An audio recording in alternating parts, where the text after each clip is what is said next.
Om Swastiastu, tabe selamat lingun latai, salam sejahtera Malempang. Yoga merupakan sebuah tren ya. Begitu banyaknya yang sudah kita saksikan ya di berita-berita dunia, di mana yoga menjadi sebuah tren ya. Semakin tingginya minat manusia di berbagai belahan dunia untuk menekuni yoga, sudah tentu mereka telah merasakan dampak positif dari terlaksananya aktivitas jasmani dan rohani tersebut. Yoga merupakan sebuah sistem yang memadukan antara badan, pikiran, dan jiwa. Sudah tentu tujuan yoga itu adalah untuk menyeimbangkan ketiga hal tersebut. Nah, bagaimana itu bisa dipahami? Berikut akan diuraikan tentang tujuan yoga tersebut. Ada beberapa tujuan yoga yang bisa diuraikan, antara lain yakni seperti berikut. Pertama, menghubungkan diri pada Tuhan Iswara. Bahwa dalam ajaran yoga merupakan salah satu ajaran yang mengakui otoritas Weda, di mana mengakui akan adanya sebuah kekuatan yang maha agung yang kita kenal biasa dengan sebutan Tuhan, yang dikenal juga dengan sebutan Iswara. Jadi bagaimana yoga menjadikan ini sebagai tujuannya? Sebenarnya menghubungkan diri pada Tuhan merupakan tujuan utama daripada yoga tersebut, karena yoga memang mengajarkan seperti apa yang diajarkan dalam Yoga Sutra Patanjali, di mana menyebutkan bahwa yoga citta warti nirodha. Jadi di sini dari pengertian itu sebenarnya adalah untuk mengejawantahkan atau mengimplementasikan arti daripada yuj itu sendiri, yaitu menghubungkan diri atau penyatuan, melakukan suatu hubungan yang melahirkan penyatuan. Nah, menghubungkan diri pada Tuhan,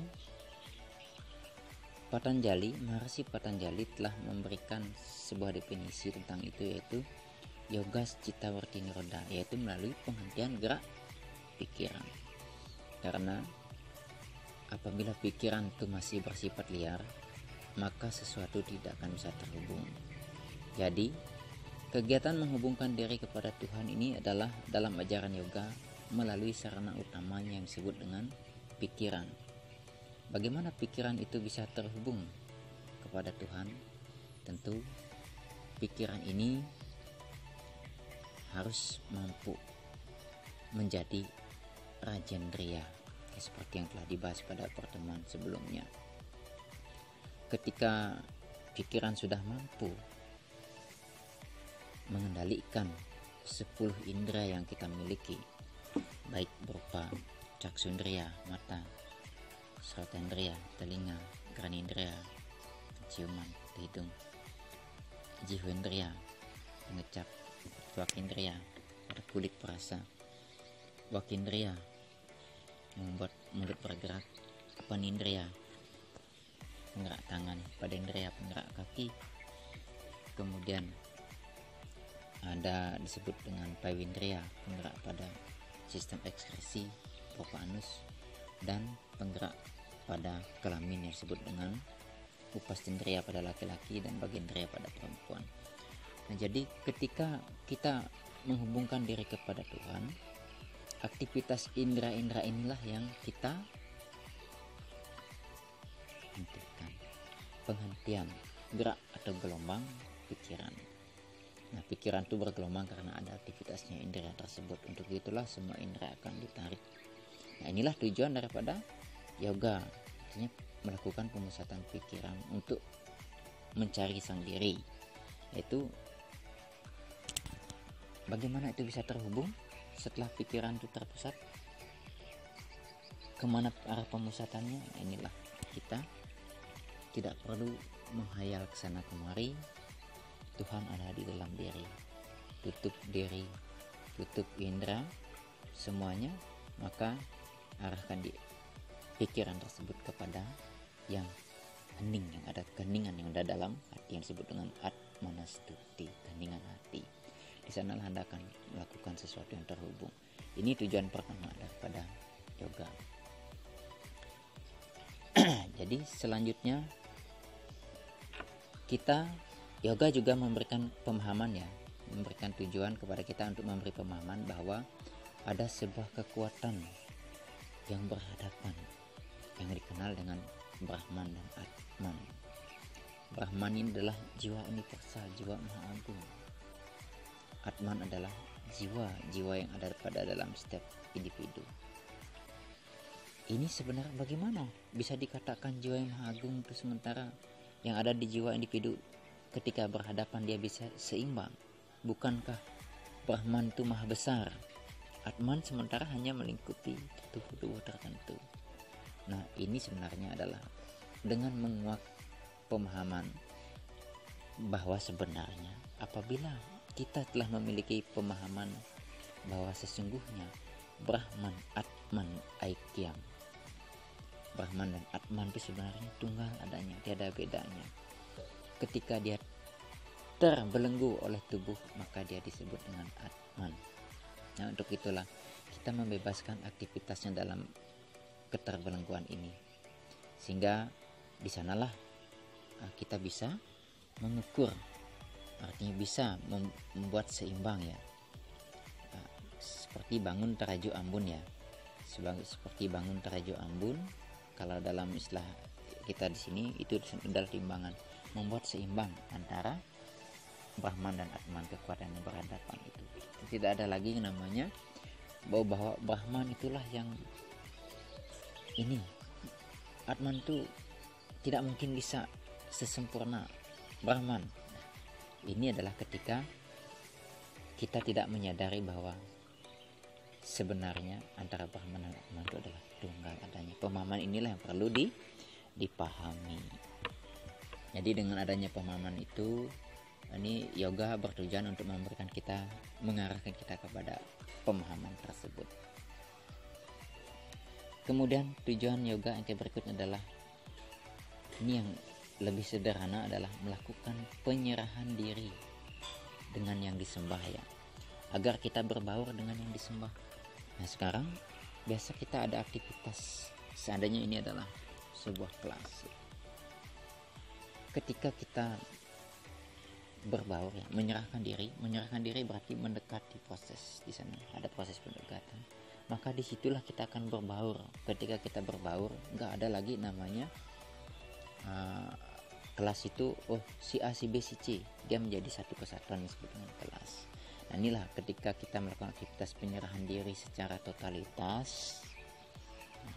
Yoga adalah bertujuan seperti ini. Ini adalah dalam bentuk bhakti yoga dia. Nah, jadi dalam bhakti yoga itu akan ada proses penyerahan diri secara totalitas kepada Brahman itu sendiri, kepada Tuhan. Nah, jadi termasuk di aktivitas karma yoga pun. Nah, jadi di sini ada aktivitas kita, semua kita serahkan adalah berdasarkan apa yang sebenarnya yang dikerjakan adalah untuk Tuhan itu sendiri, itu yang disebut dengan karma yoganya. Nah, dengan melakukan penyerahan diri secara totalitas, maka sesungguhnya kita sudah melakukan pembauran dengan yang disembah.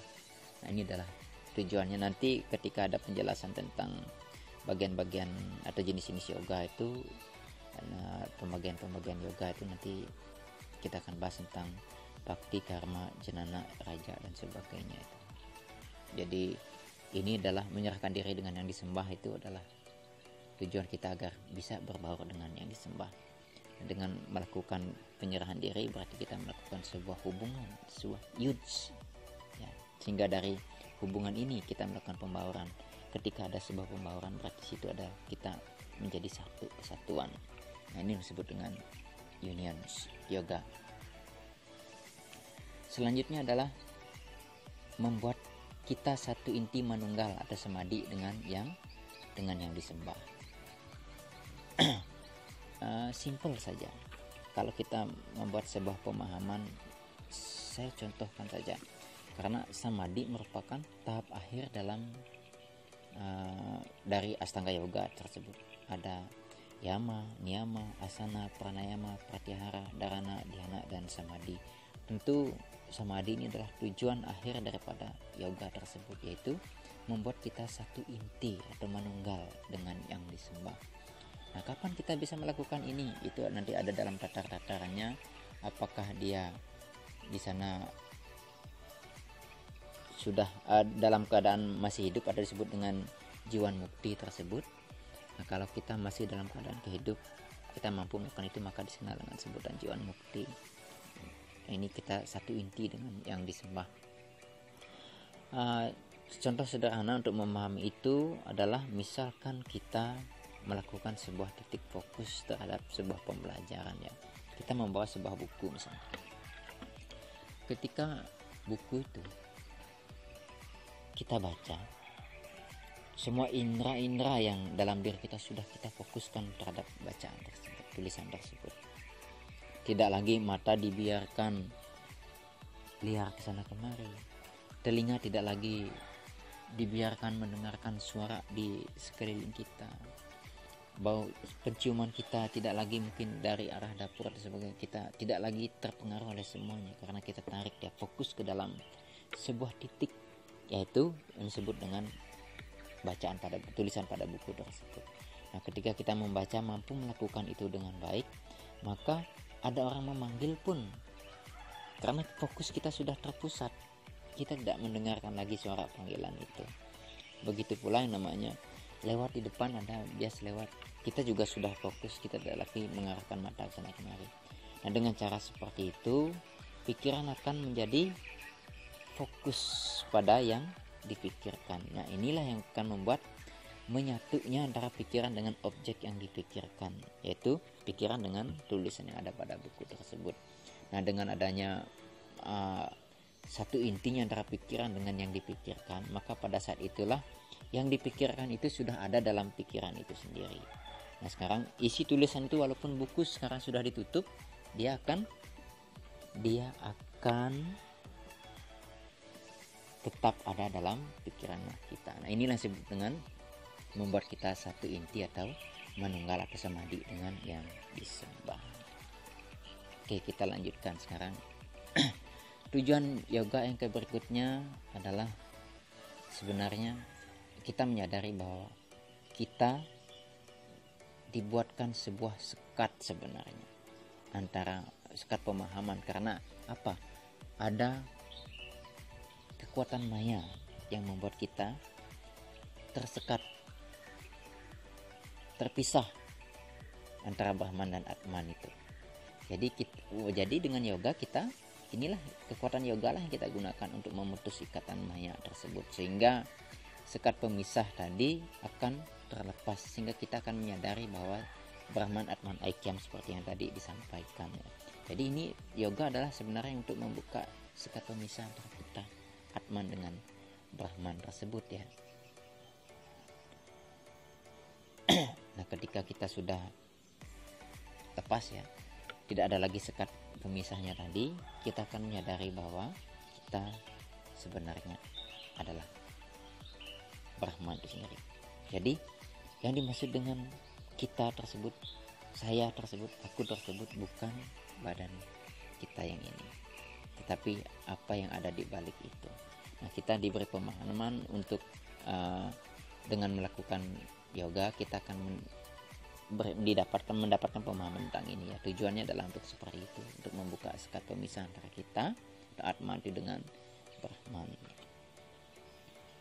Selanjutnya adalah menguak tabir pemisah antara kita atau Buana Alit dengan alam semesta atau Buana Agung, ya. Jadi di yoga juga mengajarkan kepada kita bahwa sebenarnya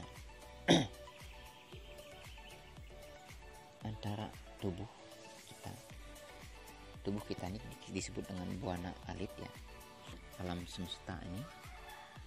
Jadi ini disebut dengan buana agung ya. Sebenarnya tidak ada pemisah di situ. Kita adalah satu kesatuan sebenarnya dengan semesta tersebut. Buana alit adalah personifikasi alam semesta, alam kecil. Semua ada dalam tubuh kita. Dalam Hindu, dalam yoga mengajarkan bahwa apapun yang ada dalam buana agung tersebut, semuanya ada unsurnya di buana alit. Kita mencari air, ada, mencari api, ada, mencari udara, ada, mencari tanah, ada, mencari pepohonan, ada, mencari hantu dalam tubuh juga ada, mencari apa lagi dalam tubuh, semuanya ada. Ada tempat mencari matahari, ada, mencari bulan, ada, mencari lautan, ada, mencari gunung, ada. Jadi semua yang ada di dalam buana agung itu semuanya ada di buana alit kita, termasuk tadi Brahman tersebut. Apabila kita mampu menemukannya di buana alit yang disebut dengan Atman, maka Atman itu akan menjadi Brahman itu sendiri. Nah, inilah kita yoga bertujuan untuk mendapatkan pemahaman tentang itu, menguak tabir pemisah antara kita buana alit dengan alam semesta atau buana agung. Nah, jadi kesimpulannya ya seperti itulah tujuan kita mempelajari yoga. Seperti yang disampaikan di awal tadi, bahwa tujuan yoga adalah untuk menyeimbangkan antara badan, pikiran, dan jiwa kita ya. Karena badan kita tidak bisa yang namanya melepaskan atau menganggap remeh badan ini. Dalam ajaran Hindu disebutkan bahwa Dharma, Artha, Kama, Moksanam, Sariram, Sadanam. Jadi Dharma itu adalah kewajiban itu kebenaran. Artha, keinginan. Artha itu adalah kekayaan ya, kekayaan. Kemudian Kama adalah keinginan. Moksa adalah kebebasan. Keempat hal tersebut yang catur purusha artha tadi, Dharma, Artha, Kama, Moksa, Moksanam, Sariram, Sadanam. Sariram adalah tubuh, Sadanam adalah sarana atau alat. Jadi untuk mendapatkan mencapai empat hal tersebut, tubuh ini adalah sarana untuk mencapainya. Untuk itulah kita diwajibkan dalam ajaran yoga untuk menyeimbangkan tubuh ini. Menyeimbangkan tubuh itu seperti apa? Agar tubuh selalu dalam keadaan fit, sehat ya. Bagaimana caranya? Kita diberikan pengetahuan dalam yoga, diberikan ajaran tentang yoga asanasnya. Nah, di sanalah ya akan memberikan keseimbangan antara tubuh kita, keseimbangan antara organ-organ tubuh kita. Mereka ada dalam fungsinya masing-masing ya. Jadi organ-organ tubuh kita ada dalam fungsi masing-masing, dalam fungsi yang baik, menjalankan fungsinya dengan sesuai dengan apa yang misalnya mata untuk melihat normal, telinga untuk mendengar bisa, kemudian hidung untuk bernapas bisa. Jadi organ-organ dalam juga seperti itu. Ini dengan melaksanakan yoga asanas kita akan menyeimbangkan badan itu. Kemudian pikiran kita mengelolanya mulai dari kegiatan pranayama ya, pengaturan napas. Nanti kan kita bahas secara lengkap. Pada pranayama, pratyahara, dharana, dhyana, samadhi. Ini adalah proses untuk penyimbangan pikiran tadi, karena memang sarana untuk menemukan kesadaran itu adalah pikiran itu sendiri. Jadi tubuh diseimbangkan dengan melaksanakan yoga sasanasnya. Pikiran di sana ada proses yang namanya pengaturan napas dan proses penarikan indera-indera tadi, sehingga pikiran kita bisa terkontrol dengan baik, mengontrol inderanya dengan baik. Kemudian dengan cara seperti itulah maka kita akan menemukan kesadaran jiwa tadi. Nah, disinilah dengan demikian berarti tujuan yoga sebenarnya adalah menyeimbangkan antara badan, pikiran, dan jiwa kita, sehingga mencapai sebuah kesadaran yang tertinggi untuk mengantarkan kita pada pencapaian tujuan hidup dalam agama Hindu yang disebut dengan moksartam jagadita yaca iti dharma. Moksa, artam, moksa kebebasan, artam kekayaan, jagad hita, jagat dunia, hita kebahagiaan. Jadi kebahagiaan dunia, yaca iti dharma, yang dicapai melalui pelaksanaan dharma atau kewajiban atau kebenaran. Nah, inilah sebenarnya yang menjadi tujuan daripada ajaran yoga itu sendiri. Nah, demikian yang dapat disampaikan dalam materi singkat tentang tujuan yoga. Semoga dapat bermanfaat. Nah, jadi tujuan yoga adalah untuk mendapatkan pemahaman-pemahaman seperti yang sudah disampaikan sebelumnya. Nah, demikian yang dapat disampaikan. Saya akhiri penyampaian materi singkat ini dengan Parama Santi. Om Santi Santi Santi Om Sahi.